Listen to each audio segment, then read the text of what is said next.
Әдебиеттік оқу балалық шақ. Балалық шағын патшаның тағы, тіл жетпес оны бағалап. Көп өтпей жыл, тек жүрмей біл, ілгері күнді сағалап.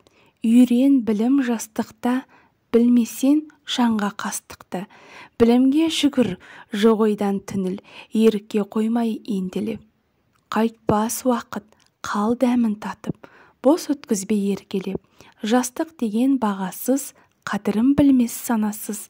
Жастық алтын құрып қал салтың, салты оның үйрену, өнер қуып, бел бекем буып, надандықтан жирену. Балалар, осынау керемет өлеңнің авторы Мағжан Жұмабаев екен. Мағжан Жұмабаев ақын, жазушы, педагог. Мағжан Жұмабаев солтүстік Қазақстан облысы қазіргі Мағжан Жұмабаев ауданында туған. Өлеңдерімен қазақ жастарын оқуға, білімге, өнерге шақырған. Өлеңде ақын не туралы айтқан, нені өсиет етеді? Постер құр.